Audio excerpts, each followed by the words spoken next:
রান্নাঘর এমন একটা জায়গা যেটা সুন্দর করে গুছানো থাকলে, পরিষ্কার থাকলে কাজ করতেও কিন্তু খুবই ভালো লাগে, তাই না?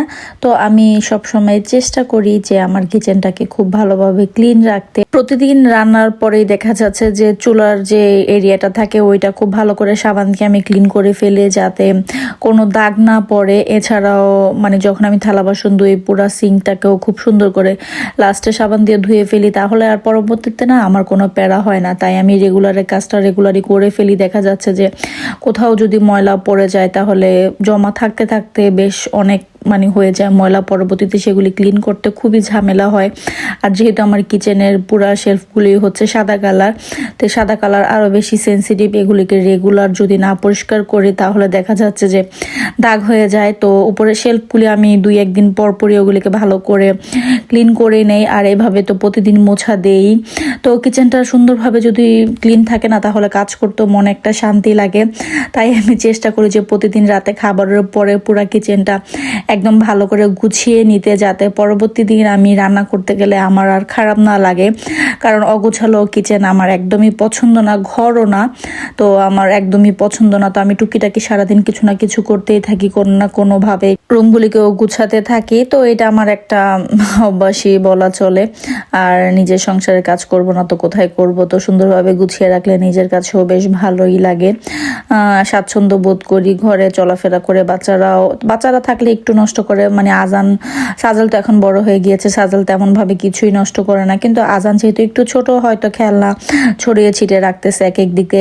পরবর্তীতে যদি বলি যে বাবা তুমি খেলনাগুলি গুছিয়ে রাখো, তাহলে দেখা যাচ্ছে যে ম্যাক্সিমাম সময় সে গুছিয়ে রাখে। তো মাশাআল্লাহ, স্কুল থেকে তার কিন্ডারগার্টেন থেকে এগুলি শেখানো হয় যে খেলার পরে জায়গাটা জায়গায় রাখা। তো সেটা সে খুব ভালোভাবে করে। তো কিন্ডারগার্টেনগুলিতে অনেক নিয়ম শৃঙ্খলা শেখানো হয়, যেমন লাইট অন করলে অফ করা। দেখা যাচ্ছে যে আজান টয়লেটে গেলে সাথে সাথেই লাইটটা অন করে যাবে, প্লাস হচ্ছে বের হয়ে সাথে সাথেই লাইটটাকে অফ করে দিবে। কিচেনে গেলে লাইটটা অন করলে পরবর্তীতে সে অফ করে দিয়ে আসবে, তাকে আমার বলাও লাগে না। কিন্তু এই জিনিসগুলি আমার সাজেলকে বলা লাগে, তো সাজেল বন্ধ করে দিয়ে আসো। কিন্তু আজানকে মাশাআল্লাহ কোনোভাবে বলা লাগে না, ভালোভাবে কিন্ডারগার্টেন থেকে এগুলি ওদেরকে শিখিয়ে দেয়। তাই ছোটবেলা থেকে কিন্ডারগার্টেনে দেওয়া। তো যারা কাজ করে তাদের তো দিতেই হবে, আর যারা কাজ না করে তাদেরও দিতে হয়, কারণ এইসব ছোট ছোট জিনিসগুলো এখানে ওরা এক বাচ্চা থেকে আরেক বাচ্চা দেখে খুব ভালোভাবে শিখে।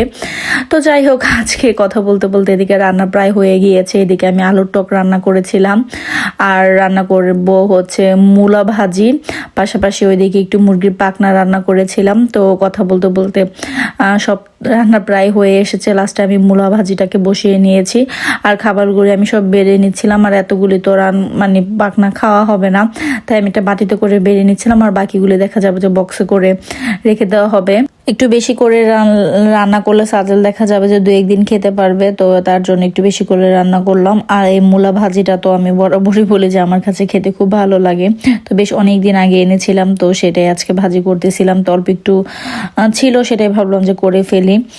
তো যাই হোক, আজকে ছোট একটা ভিডিও, আশা করি আপনাদের ভালো লাগবে। যদি ভালো লেগে থাকে তাহলে অবশ্যই একটি লাইক দেবেন, আর ভিডিও সম্পর্কে কোনো মন্তব্য থাকলে অবশ্যই আমাকে কমেন্ট করে জানাবেন।